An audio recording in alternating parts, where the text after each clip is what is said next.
وبركاته घड़ी हो जो घड़ी दिखाई वालेकुम सलाम अल्हम्दुलिल्लाह वहदा والصلاة والسلام على من لا نبي بعده أما بعد فأعوذ بالله من الشيطان الرجيم بسم الله الرحمن الرحيم ورفعنا لك ذكرك القرآن صدق الله العظيم সমস্ত প্রশংসা সমস্ত তারিফ সমস্ত আরাধনা সে মহান রব্বুল আলামিনের জন্য যিনি আমাদের ঘরে ভালোবেসে ইমানদার ঘরে জন্ম দিয়েছেন তারপরে ছেড়ে দেননি। এনার প্রধান হুকুম নামাজ মাগরিবের নামাজ পড়ার পরে পরে একটি দ্বীনি মজলিসে বসার তৌফিক দিয়েছেন, তাই তিনার শুকরিয়া স্বরূপ বলি আলহামদুলিল্লাহ। তারপরে আমার নবী আপনার নবী তথা সারা বিশ্বের নবী তাজদারে মদিনা আহমদ মুস্তাফা মামিনাল লাল মুরুদলাল যিনি হাসিনে জান্নাত সুসজ্জিত হয়, যিনি কাদিলে জাহান্নামে বড় বড় আযাব থেমে যায়, তিনার কোটি কোটি দরুদ ও সালাম শান্তির দ্বারা বর্ষিত হোক, সকলে বলি আল্লাহুম্মা আমিন। আমার দিন দরদি মুসলমান ভাইরা, আমরা সবাই অবগত আজকে মাদ্রাসা জিয়াউল ইসলামে আঞ্জুমান তাহজিবুল আখলাকের সভা চলছে। এই সভায় আমার বিষয়বস্তু হলো সেই নবীর প্রতি যার প্রশংসা করে শেষ করা যাবে না। আমার হয়তো সময় শেষ হয়ে যাবে কিন্তু তিনার প্রশংসা করে শেষ করা যাবে না। তিনার মর্যাদা বর্তমান কেমন ছিল আল্লাহ তাআলা পবিত্র কোরআনের মধ্যে বলেন ওয়ারাফা'না লাকা যিকরাক, নবী আমি তোমার মর্যাদা মার্তবাকে উঁচু করে দিয়েছি, বুলন্দ করে দিয়েছি। বিশ্ব নবীকে এত মর্যাদা দেওয়া হয়েছিল যে দুনিয়ার কোনো ব্যক্তিকে দেওয়া হয় নাই। সমস্ত নবীর মর্যাদা যদি এক পাল্লায় রাখা হয় আর বিশ্ব নবীর মর্যাদা যদি আরেক পাল্লায় রাখা হয় তাহলে বিশ্ব নবীর মর্যাদার পাল্লাটা মুহূর্তের মধ্যে ভারী হয়ে যাবে। যখন এই আয়াতটা মক্কায় অবতীর্ণ হয় ওয়ারাফা'না লাকা যিকরাক, তখন মক্কার কাফেররা হাসি করতে লাগলো, ঠাট্টা করতে লাগলো। তারা তখন বলতে লাগলো যার ধর্মের কিনা হাতে গোনা কয়েকজন লোক সে আমাদের কাছ থেকে জানে বাঁচতে পারবে কিনা সেটাই সন্দেহ, তার কিনা নাম সুনাম মর্যাদা সারা বিশ্বে ছড়িয়ে পড়বে। আল্লাহ তাআলা তখন বলেন তোরা আমার নবীর অপপ্রচার করবি, আমি তোদের অপপ্রচারকে নবীর প্রচারের মাধ্যম বানিয়ে দেবো। তখন হুজুর সাল্লাল্লাহু আলাইহি সাল্লাম মক্কায় ইসলামের দাওয়াত দিতে লাগলেন।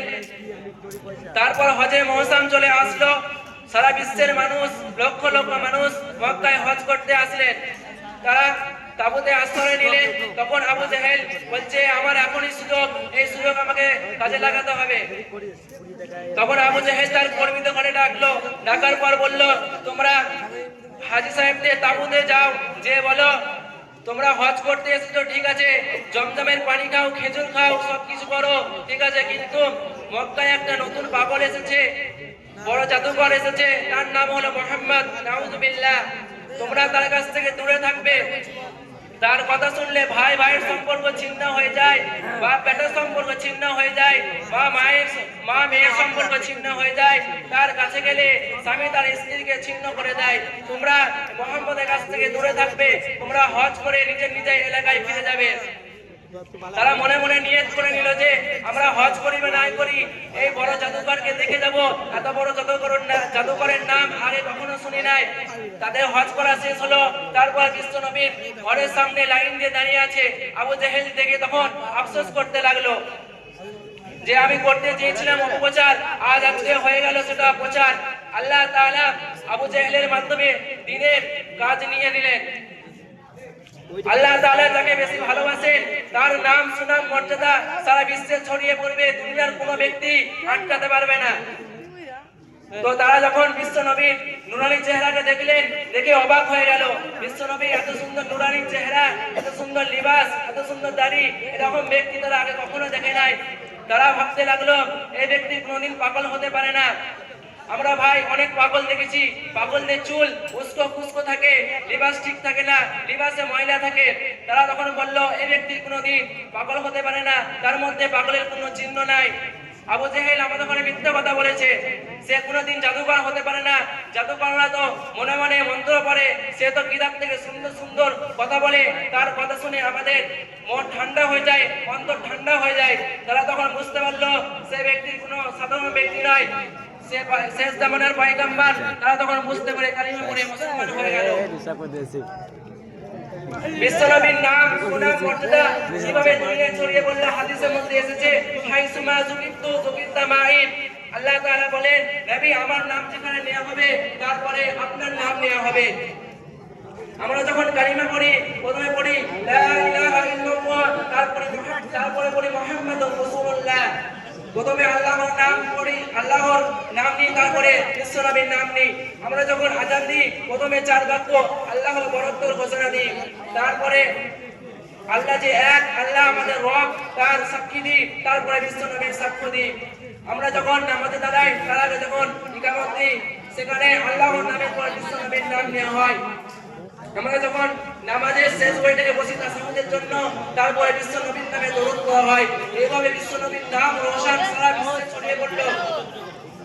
আল্লাহ দুনিয়া যত সমস্ত আসমানি কিতাব এসেছে সেই আসমানি কিতাবের ভেতরেও আল্লাহ তাআলা মুহাম্মদের নামকে উল্লেখ করে দিয়েছেন। আল্লাহ তাআলা পবিত্র কোরআনের মধ্যে বলেন, আল্লাযী ইয়াজিদুনাহু মাকতুবান ইনদাহুম ফিত তাওরাতি ওয়াল ইনজিল।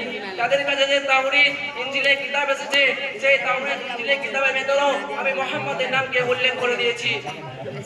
সবথেকে বেশি প্রশংসা করেছেন আল্লাহ তাআলা। আল্লাহ তাআলা সমস্ত ফেরেশতাদেরকে নিয়ে বিশ্ব নবীর উপরে দরুদ পড়েছেন। আজ আমরা শেষ নবীর উম্মত হয়ে নবীকে ভুলে যাচ্ছি, নবীর সুন্নতকে ছেড়ে দিচ্ছি, নবীর সুন্নতের উপর আমল করতে পারছি না। আজ আমরা দাড়ি কেটে দিচ্ছি, দাড়িতে ফুল লাগাচ্ছি। শেষ নবীর উম্মত হয়ে আমরা এই কাজগুলো কিভাবে করতে পারি? যে নবী আমাদের দিনের জন্য কতই না কষ্ট করেছে, কতই না কুরবানি করেছে আমাদের দিন, আর আজ আমরা দিন থেকে দূরে সরে যাচ্ছি, দিনকে আমরা বুঝতে পারছি না। যে নবীর সুপারিশ ছাড়া আমরা জান্নাতে প্রবেশ করতে পারবো না।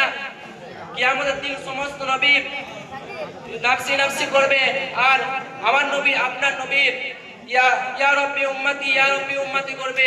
আমার উম্মতের কি হবে, আমার উম্মতের কি হবে? হাদিসের মধ্যে এসেছে বিশ্ব নবীকে যে অনুসরণ করে চলবে সে জান্নাতে প্রবেশ করবে। তাই ভাই আমরা নবীর সুন্নতকে মেনে চলবো, নবীর সুন্নতকে মেনে চলবো, নবীর সুন্নতের উপরে আমল করব। আমরা সকলে নিয়ত করি যে নবীর সুন্নতের প্রতি চলবো। আল্লাহ তাআলা আমাদের করে নবীর সুন্নতের প্রতি আমল করার তৌফিক দান করুক। আল্লাহ তাআলা আমাদের বোঝার তৌফিক দান করুক। আমার বলার মধ্যে যদি ভুল ত্রুটি হয়ে থাকে আল্লাহর রাস্তে মাফ করে দিবেন। ওয়া আখিরু দাওয়ানা আলহামদুলিল্লাহি রাব্বিল আলামিন। আসসালামু আলাইকুম ওয়া রাহমাতুল্লাহি ওয়া বারাকাতুহু।